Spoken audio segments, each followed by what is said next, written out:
नमस्कार, आपण पाहताय अक्कलकोट न्यूज। प्रमुख मागणी टीएसपी क्षेत्रातील कोळी जमातीप्रमाणे ओटीएसपी क्षेत्रातील कोळी जमातींना सुद्धा सन 1950 पूर्वीच्या कोळी नोंदीवरून सुलभपणे अनुसूचित जमातीचे एसटी जात प्रमाणपत्रे आणि वैधता प्रमाणपत्रे देण्यात यावेत। ओटीएसपी क्षेत्रातील लोकसंख्येच्या प्रमाणात विधानसभा, विधान परिषद, आदिवासी कल्याण समिती, आदिवासी सल्लागार समितीवर प्रतिमधील धावे, शबरी विधिमंडळावर अध्यक्षपदी ओटीएसपी क्षेत्रात कोळी जमातीच्या व्यक्तीला संधी द्यावी व आदिवासी क्षेत्राबाहेरील जिल्ह्यातील कोळी जमातीला 25 लोकांना संचालकपदी नेमणूक करावी। आगामी राज्यातील नियुक्त विधान परिषदेच्या 12 जागांमध्ये कोळी जमातीच्या 3 लोकांना संधी द्यावी।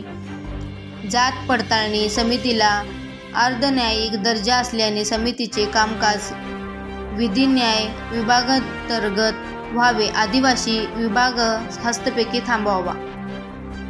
नमस्कार, आपण पाहताय अक्कलकोट न्यूज। सकल कोळी महादेव मल्हार ठोकरे कोळी जमातीच्या संविधान हक्का सामाजिक संघटनेच्या वतीने जिल्हा परिषद कार्यालयासमोर आमरण उपोषण करण्यात आला। यावेळी पश्चिम महाराष्ट्र अध्यक्ष बाळासाहेब वसंत बळवंतराव तसेच शरददादा कोळी संस्थापक अध्यक्ष आदीसह सर्व कार्यकर्ते, धाडस सामाजिक संघटनेचे सर्व पदाधिकारी मोठ्या संख्येने उपस्थित होते।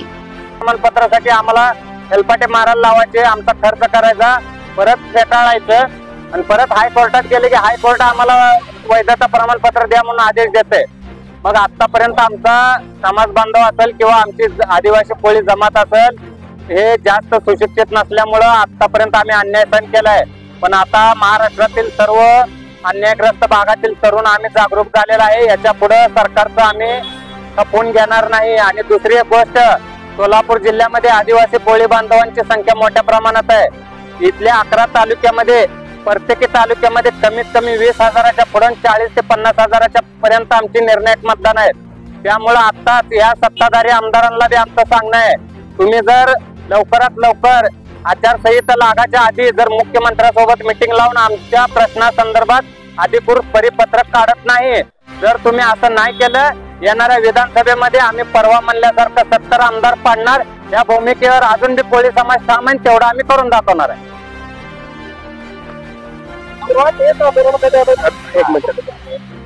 राज्याचा आदिवासी विभाग जो आहे, या आदिवासी विभागावरती राज्याच्या आदिवासी विभागाने कब्जा केलेला आहे।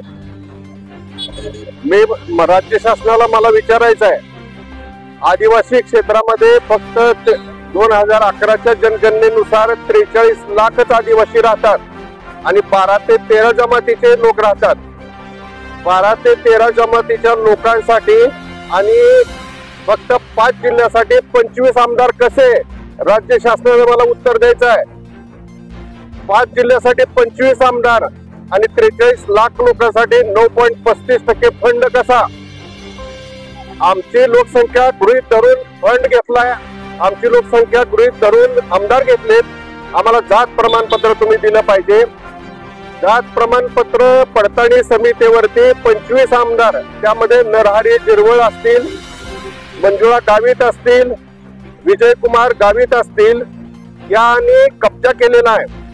गावित, तडवी, पाडवी, भिल्ल, कोकणा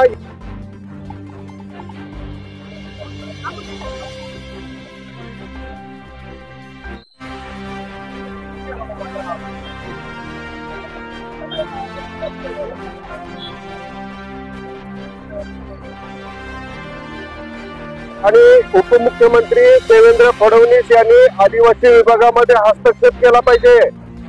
45 जमाती सवलतीस पात्र असताना 12 ते 13 जमाती ज्याचा लाभ घेत आहेत। फंड घेताना मात्र 45 जमाती धरल्यात, 36 जिल्हे गृहीत धरलेत।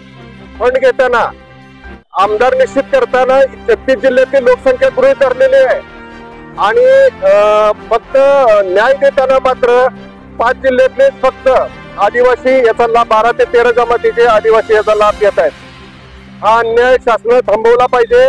आज विस्तारित क्षेत्रातील आदिवासी महादेव मल्हार ठोकरे ढोर कोळी जमातीची मुलं उद्ध्वस्त झालेली आहेत। उच्च शिक्षणाच्या सगळ्या वाटा आमच्या बंद केलेल्या आहेत या शासनानं। नोकरदाराला परेशान केलेलं आहे. आम्हाला बिरसा मुंडा कृषी क्रांती योजना असेल, बिरसा मुंडा कृषी क्रांती योजना असेल किंवा आदिवासी विभागाच्या जेवढ्या काही योजना आहेत, या कोणत्याही योजनेचा लाभ आम्हाला मिळत नाही. शबरी घरकुल योजनेचा लाभ आम्हाला मिळत नाही.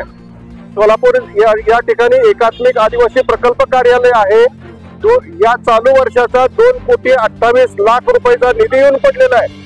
आमच्या नावाने निधी पाठवत आहे, फक्त आम्हाला जात प्रमाणपत्र हे सरकार मिळू देत नाही. जर फंडाची तरतूद आहे तर जात प्रमाणपत्र द्यायला तुम्हाला अडचण काय? आमच्या नावानं जर देणार नसेल तर आमची लोकसंख्या मायनस करा. आमची लोकसंख्या गृहीत धरून आमदार खासदारांनी फंड घेताय ना, तर आम्हाला जात प्रमाणपत्र द्या, वैधता प्रमाणपत्र सुलभ पद्धतीने द्या. आणि जर द्यायचं नसेल तर आमची लोकसंख्या आदिवासी मधून कमी करा, ही माझी मागणी आहे या राज्य शासनाला. पडताळणी समिती दक्षता पथकाच्या माध्यमातून आमचे खोटे अहवाल बनवून घेते आणि आमचं जात वैधता प्रमाणपत्र अवैध करून आम्हाला हायकोर्टामध्ये पाठवते. ज्या कागदपत्राच्या आधारे आम्हाला हायकोर्ट, ज्या कागदपत्राच्या आधारे पडताळणी समितीने आमचं प्रमाणपत्र अवैध केलं, त्याच कागदपत्राच्या आधारे हायकोर्ट मात्र आम्हाला व्हॅलिडिटी देत आहे. याचा अर्थ पडताळणी समितीवरती 25 आमदारांचा दबाव आहे. पडताळणी समितीवरती भ्रष्ट अधिकारी त्यांनी नेमलेले आहेत, जे 3-3 महिने लाच घेताना जेलमध्ये गेलेले होते. असे पडताळणी समितीमध्ये भ्रष्ट अधिकारी बसवलेत. विजयकुमार गावित यांनी 2002ला, आदिवासी मंत्री विजयकुमार गावित यांनी 2002ला 6,500 कोटी रुपयाचा भ्रष्टाचार आदिवासी मधला केलेला आहे. हे 6,500 कोटी रुपये हे आमच्या हक्काचे आहेत, आमच्या मुलाबाळांचे आहेत. आमच्या तोंडातला घास या नालायक आदिवासी मंत्र्यांनी हिसकावून घेतलेला आहे. त्याचा मी जाहीर निषेध करतो. देवेंद्र फडणवीस आणि मुख्यमंत्री शिंदे साहेबांना माझी विनंती आहे, आमच्या आदिवासीचा प्रश्न तातडीने मार्गी लावा, अन्यथा येणाऱ्या विधानसभेमध्ये तुमचे 65 ते 70 आमदार आम्ही पाडल्याशिवाय राहणार नाही. हेच फक्त फायदा घेत आहेत. 45 जमाती सवलतीस पात्र असताना फक्त 12 ते 13 जमाती लाभ घेत आहेत आणि 33 जमातीला वंचित ठेवण्याचं पाप या आदिवासी विभागाने केलेलं आहे. आदिवासी विभागा